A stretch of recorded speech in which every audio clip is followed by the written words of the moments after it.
Hello everyone, my name is Paige Weber and this is my first book critique.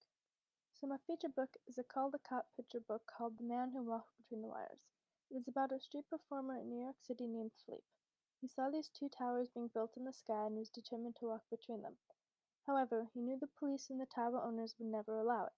So he and a few friends at night snuck into the tower to the top and set up a cable so Philippe could walk between the towers.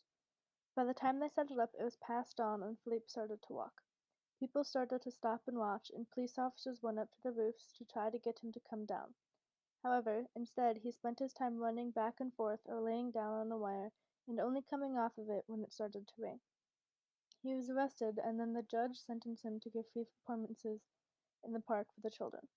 The book ends saying that while the Twin Towers are gone, they are still in memory and printed in the sky, and that part of that memory is Philippe walking between them in the air on August 7th, 1974. So the reason this is my feature text is because I figured it would be an interesting and new way to introduce the events of 9/11 with the older grades such as 8th grade. So my first lesson plan is for English 8th graders. I would read the story to the class to introduce the topic of 9/11 and ask the students questions on what they know or feel about it. Students will then have to interview a parent or relative that remembers 9/11 and ask them about their thoughts and feelings on it. I could also possibly play the song Where Were You When the World Stopped Turning by Alan Jackson to give the students an idea of what people might have thought, felt, or did when the towers fell. Students will then write a poem from the perspective of an individual watching, including the reactions and/or the aftermath. Students will then share their poems in class, either presenting to the whole class or in small groups, or recording their voices saying the poem and putting it online to share with everyone. This right here is the interview questions assignment I created as an example for possible questions to ask the parent or relative. My second lesson plan idea is for 8th grade history. I would either read or reference the previous book and then reference the textbook to briefly give facts about 9/11.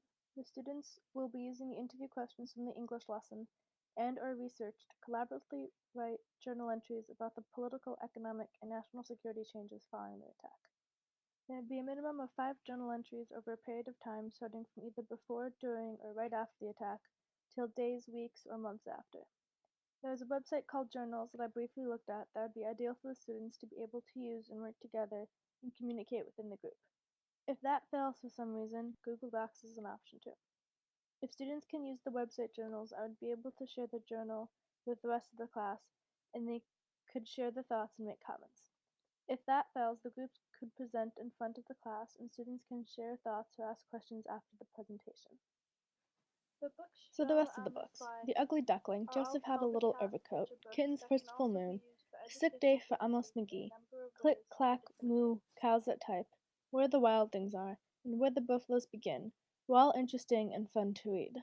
They are all Caldecott picture books and can be used for educational purposes in a number of ways for different grades. Hope this was helpful, and thank you for watching.